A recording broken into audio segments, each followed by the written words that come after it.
You are Locked On Wolverines, your daily podcast on the Michigan Wolverines, part of the Locked On Podcast Network. It's another amazing late December, early to mid-January day here in Southeast Michigan. Locked On Wolverines podcast, part of the Locked On Podcast Network, where it's your team every day. I'm your man on the ground, Isaiah Hull, publisher of Wolverines Wire through USA Today Sports Media Group. And despite mine, you don't know I have a bad back right now, but I hurt it really bad yesterday, so I'm telling you that. Despite my bad back, I just went and moved a bunch of stuff outside in the drizzle. It's mostly almost freezing drizzle. I mean, it's 41 degrees. We're only 9 degrees above freezing on May 2nd. So not exactly a great recruiting pitch. Good thing the coaches are in Washington, D.C., where it's hopefully at least 20 degrees warmer. Anyway, we've got a bunch of little things to kind of get to. RJ Moten made a commitment. Gregg Glenn made a commitment. So those happen, and I kind of want to go over maybe not the whole thing, but USA Today, the mothership for the other job, they released their top 25 post spring. Unlike ESPN FPI, you're going to like it. So we'll get to all that. Anything else that might come up. Today's supposedly Hunter Dickinson decision day, and we have no one seems to have any idea what's going on there. So we have the phone out just in case that breaks while we were on air here. And yes, we were doing things a little later again, not super late. I mean, a little late now. It would have been insanely early before. So that just goes to show you how things have changed. But things are a little bit more difficult for me given the back situation. All right. So now that is all said and done, RJ Moten is following in his father's footsteps. I don't think that's a huge surprise, right? His dad played for the Gators, and now he is playing for the Gators. It's funny. It's like it seems like we keep on seeing guys, whether it's not like a long trend, right? Like David Reese was kind of pushed out from Michigan and then ended up being a really good linebacker for Florida. And now RJ Moten, it doesn't seem like it's going much the other way, right? So that's just kind of how it's been going. I don't like the positioning of anything if you're watching on video.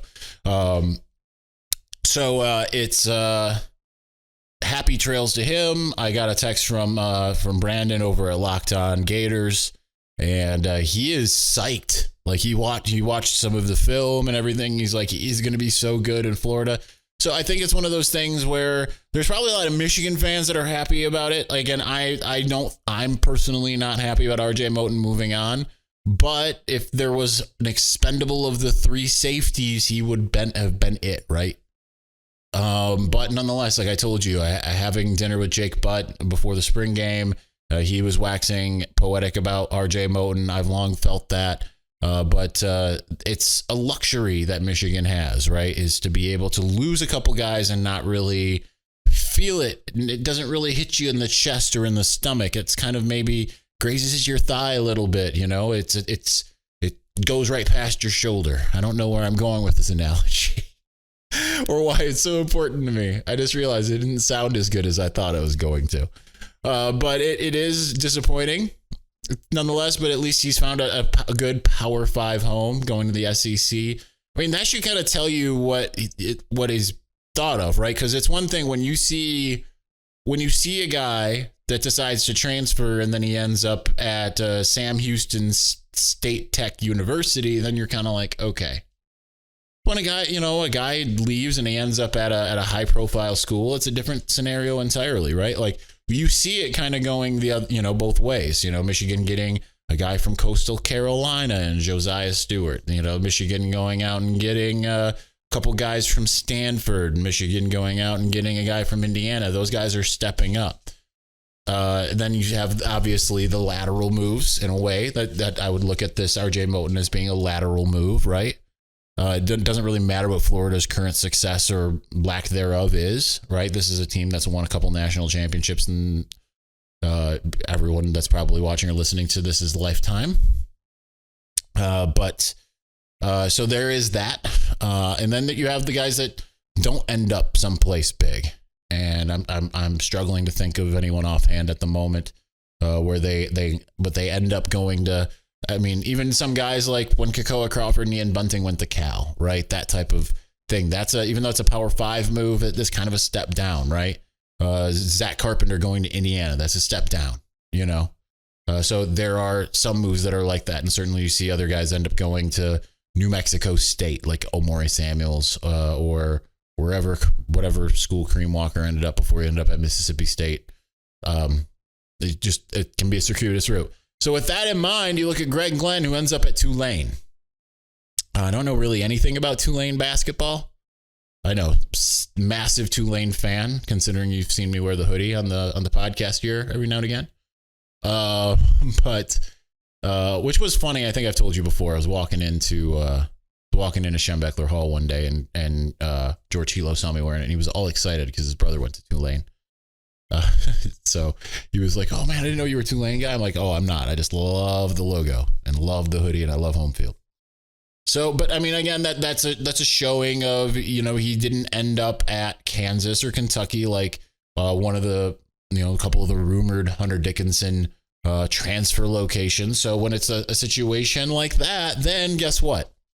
It isn't quite, you know, like you kind of realize that maybe things weren't going to end up the way that you hoped, right? Losing Colin Castleton to Florida, like we mentioned Florida, losing Colin Castleton to Florida is like, dang, you really wanted that, you know?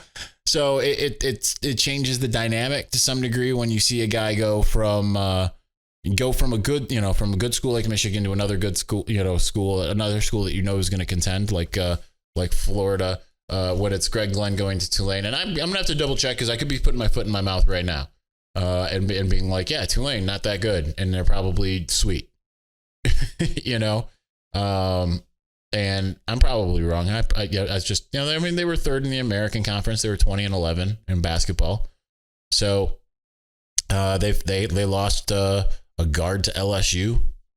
So I mean, they were okay. And they weren't like great, they were okay. But that's, again, you don't normally go from a Michigan to a Tulane, you know, if you're really just firing on all cylinders. So it sucks. I thought he had a lot of potential. I was super excited to see him in action. Didn't really get to see it. And we'll get to see it at a different college, and that'll be what it is. All right, so let's get to the USA Today top 25 here in a moment. Before we do that, make a fast break to FanDuel during the NBA playoffs, because right now new customers can get a no sweat first bet up to $1,000. That's $1,000 back in bonus bets if your first bet doesn't win. And you know, remember, if you were watching or listening yesterday, you know how much I know about NBA basketball. Make sure that you go out and you find yourself a really good matchup between two really good teams, because it is the playoffs. That's my guarantee. They have great promotions every day, a safe, secure app, and you get paid instantly. There's so many great things about FanDuel. So there's no better place to bet all of the playoff action than America's #1 sports book. Visit FanDuel.com/lockedon. Get a no sweat first bet up to $1,000. That's FanDuel.com/lockedon. FanDuel, official sports betting partner of the NBA.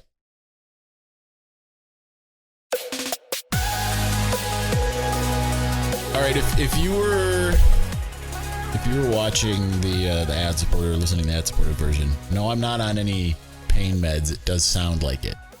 It does a little bit. I don't know. It's just one of those things, you know, when your equilibrium is off. That's why I tell you like the truth of like how I'm feeling. If I'm like feeling under the weather, or case like today where my back hurts, I don't want you to think that even though I'm always have some kind of malady, and I was lamenting to Sarah last night, I'm like, you know, like I've been dealing with a bout of neuralgia. I don't know if you know what neuralgia is. I had shingles in high school, right? And it started off with, for me, as a case of neuralgia, which is like your entire one half of your body becomes uber sensitive.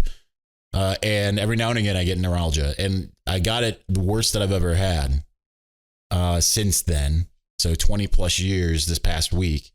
To the point where I couldn't even like sleep on that side or anything like that.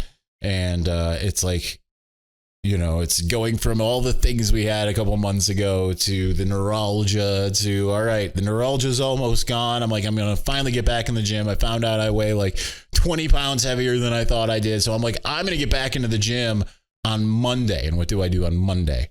hurt myself.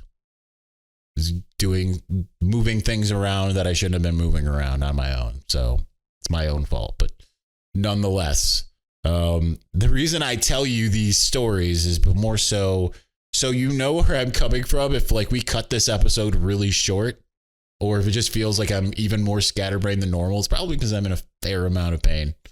But this is self-inflicted, so don't feel too bad for me, right? Like if I'm having an allergic reaction to amoxicillin, like I did, okay, feel a little bad for me, right? But not in a case where it's like, yeah, dude was lifting this super heavy glass table by himself that was way too big, and he should just waited on someone to come and help him, and decided that he was going to be a hero and do it on his own without a dolly. That's on me. That's all right here. All right. So USA Today Sports, the mothership for me, released a top 25, a too early top 25. It is a lot more in line with what I think it should be, at least in some degree here. And I think that you see that in action with it being Georgia number 1, Michigan number 2. I think that is about the most fair assessment you're going to come across. Now, there are some things I had issues with. I'm going to pull it up here just so I have, because suddenly I'm forgetting who number 3 was, and I don't remember if I agreed with it or not. But I did post all of my thoughts on all 25 teams and where they stand. Now, some of them, like Troy, 25 or something, or 24. I don't have strong opinions about Troy. I couldn't tell you anything about Troy, except for every now and again they come up and bite you. You know, they seem to be always hovering, like UTSA. They're always hovering in that bottom end. You know, they're one of those teams that's in there. But let's see, I have this in reverse order, so let's go back to the correct order here. Number 3, they have Alabama. So I have Michigan ahead of Alabama. Listen, I'm fine with that, right? Like, now, I think Georgia and Alabama both have questions, but I think they've both earned the benefit of the doubt. Alabama has more questions than Georgia, right? Now, I mean, Georgia also did lose coordinators, right? Or at least a coordinator. They still have their defensive coordinator. They lost what's-his-face to NFL, right? See, I'm always messing something up, and I realize it later. Like I said, Hauser transferred. That wasn't the Michigan State quarterback I was thinking of. And I said that in Monday's episode. There's always going to be something. It's one of the reasons I don't read the comments, because I don't want to see a bunch of people shaking their fists at me, especially if it's Michigan State fans. It's like, I realize where I messed up. I don't realize it while I'm talking. It happens to the best of us. But anyway, Georgia did lose their offensive coordinator. They lost Dan Lanning a year ago. Alabama lost both of their coordinators, Bill O'Brien to the Patriots. I do remember that. And Pete Golding to someplace. I don't remember where. And then on top of it, they have to replace Bryce Young, Jahmyr Gibbs, a bunch of other guys, Emil Achior, obviously a bunch of defensive guys, Brian Branch, Helms, DeMarco Helms. I have that right? So, I mean, they've lost a bunch of guys. The expectation is that they will reload. I will say this about that premise, and I've said it year in, year out.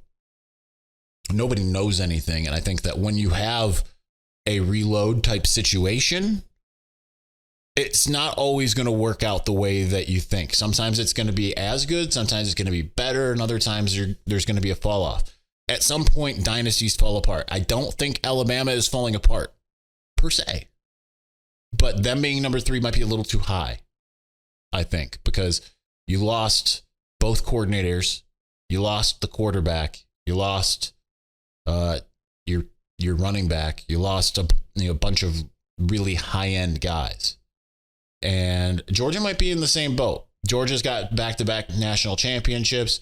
Alabama is the winningest team in college football ever when it comes to championships, and has been the most dominant since 2010-ish. So they both get the benefit of the doubt. If any team is going to take a step back out of those two, I think it would be Alabama. But nonetheless, I think Michigan at number 2, Georgia at number 1 is right. Alabama, you can tell me they're at number 3, and I'm okay with it. Penn State at number 4, I think is probably a little high. I understand we're all jumping on the Penn State bandwagon. And I mean, that's not really any different than any other year, which is why to me, it's like, maybe he'll take a step back. I mean, I understand we are all looking at Drew Aller and saying, maybe that's really good. Looking at Nick Singleton and Katron Allen and saying, maybe they take a big step forward. It just feels like it could go that way. I don't know, because James Franklin hasn't exactly instilled a whole bunch of confidence.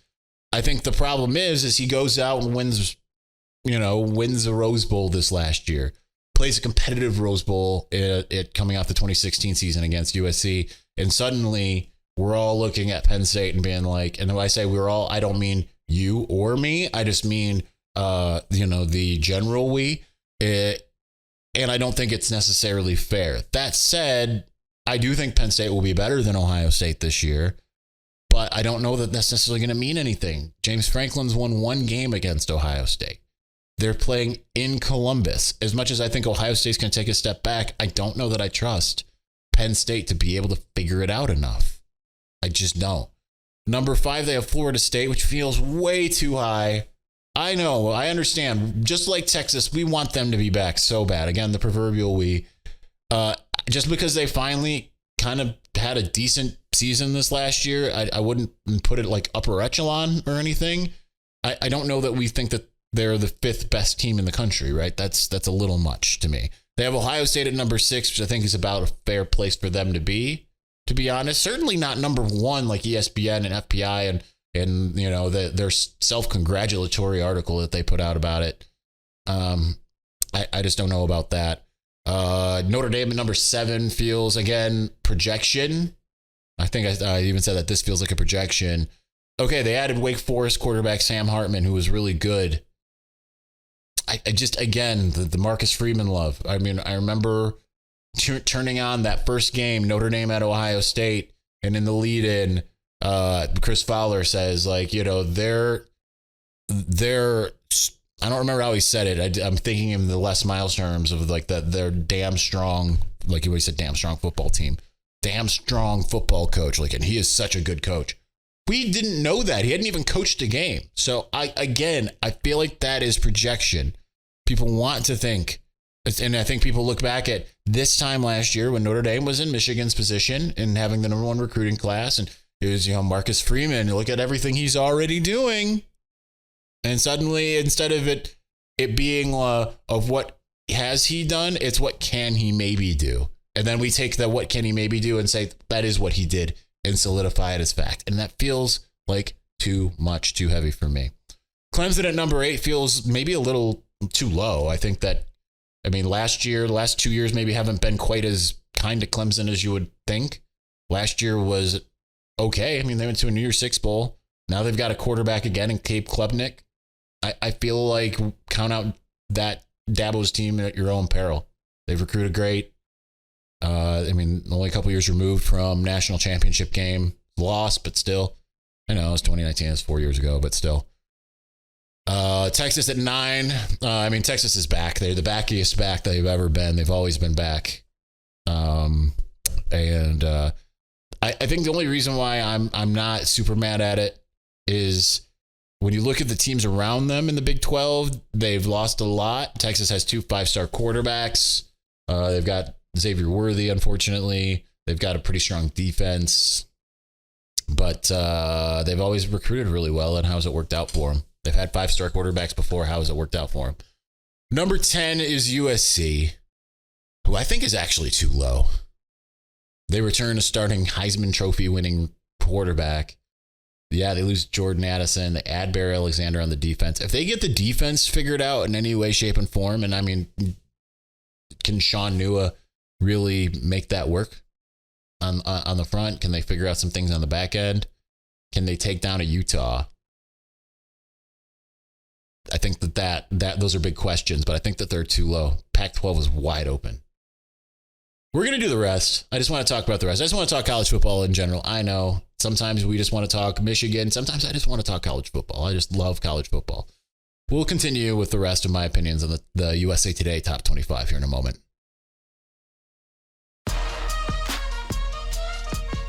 I think this is the best way that you can get like 25 minutes out of me. Just get me to talk general college football. There's a lot of little things happening with Michigan, but nothing I have like grand enough opinions about to talk about for 25 minutes. That's where I'm at. All right. They have Washington at number 11.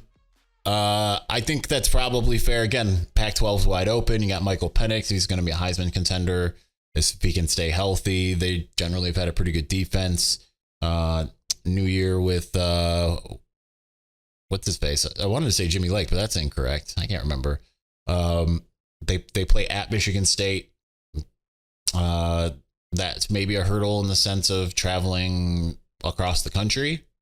Poor Washington, couple years, two, every other year, man. They play Michigan State. That's kind of weird. Both in the same state. It's kind of how that worked out. Number 12 is Tennessee. I think Tennessee also might be a little too low because I think Joe Milton really showed you some things in the Orange Bowl where he won beat Clemson and won the MVP. And I think Michigan fans are probably pretty happy for him. I hope y'all are pretty happy for him. And no Jalen Hyatt anymore. So I think the question is, will the offense still be high flying? I think systematically it will be, but they have no defense. So they might be a little too low, but I don't know by how much. Can they give Georgia a run for their money? I think is kind of the big question because I don't think Florida's necessarily a threat yet under Billy Napier, and Georgia's the only one in the division. I'd have to look at Tennessee's schedule to see what crossovers they have. But Tennessee, I think, is probably too low. Number 13, Oregon. I think Oregon might be too high. I just don't really know, like, what is Oregon? I was talking to my best friend about this earlier today. And it's like, Oregon's just kind of been like a okay team, like above average, been very good. But like they're another team that's starting to just get projected up there, even when like last year was like kind of a disappointment, right? And then it's like, well, they're going to be better next year. Well, why? Well, because reasons. I don't know. That's just kind of what Oregon is at this point. 14, Iowa. I think that's probably fair. Again, if it's the Big Ten West, it's pretty wide open. They got Cade McNamara and Eric All now. But I think the big question is Brian Ferentz, what does he do? Does he change things at all? Because if it's still just boring and they don't have any other receivers other than that connection, then I don't know. Defense is probably going to take a step back, having lost a couple guys, Lucas Van Ness, Jack Campbell, Riley Moss, I believe, as well. So, I mean, that the defense could take a step back. So I think it's fair, but I wouldn't be surprised if Iowa's unranked and like 6-6. Wouldn't surprise me if they're 12-0. Wouldn't surprise me if they're 6-6. That's just kind of what Iowa is any given year. LSU at 15. For once, I am glad that this is where they're at. They're 15th here. Remember, they were 5th in the FPI. Like, okay, I understand. They made it to the SEC championship game. They beat Alabama and they got waxed by Georgia. It's another like, okay, I need to see it a little bit more than just 1 year, right? Because they're just 1 year removed from being an absolute dumpster fire. Brian Kelly is a really good coach. As much as it might pain anyone to say that, but I want to see it again, right? Like I didn't feel like watching LSU last year was anywhere close to watching the, Joe Burrow LSU or any of the Les Miles LSU teams. It just did not feel like it was anywhere in the same ballpark. Maybe I'm wrong. I almost hope that I'm wrong. I like LSU in general. I like them less with Brian Kelly, but still. Number 16, North Carolina. I think that's fair with Drake May coming back. No Phil Longo as offensive coordinator, however, because he went to Wisconsin. I think that's fair, but considering North Carolina's tended to be, projected way too high, now I think it's probably fair. But again, I'm sure they'll get their losses out of the way early, and then they'll win a bunch, and we can. I prefer it that way. So we're not sitting there talking about North Carolina way too early. Like, listen, that team's not going to win a national championship, and now that I say that, they probably will.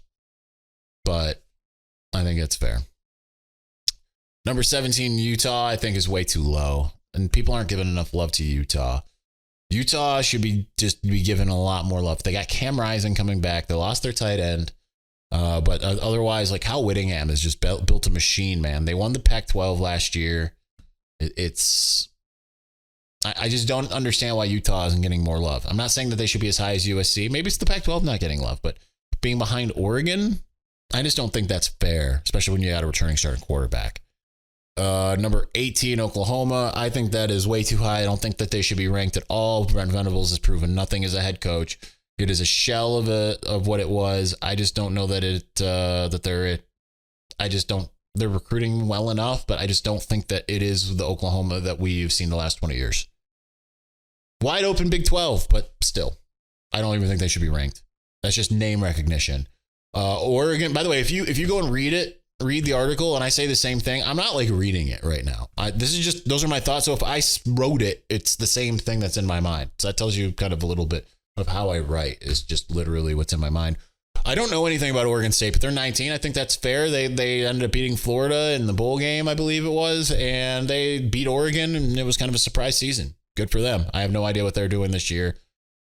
I didn't feel like I needed to research it because they're boring. Kansas State at 20. I know no more Adrian Martinez, but at the same time, I believe no more Adrian Martinez. I know can he keep playing? He was in the league for 28 years. And no Deuce Vaughn. Still, right trajectory. I think that's fair. Even though they won the Big 12, 20 is probably accurate. I think that they should be way ahead of Oklahoma. And I don't know, Texas is just going to get that kind of love anyway. UTSA, I covered them early. They're just really good. I don't know anything about them. TCU at 22, even though they went to the national championship and got shellacked, they did beat Michigan, obviously. I think they deserve around here because they lost literally just about everybody. Right? They lost Keandre, the running back. They lost Steve Avila. They lost Max Dugan. They lost Quentin Johnston. They lost just everybody, pretty much. Going to be bare covered. But Sonny Dykes got it done year one, so we'll see. Texas Tech at 23. I don't know anything about them. I just know I've been burned before. I don't think that they're necessarily the high-flying air raid that they were under Mike Leach, but we'll see.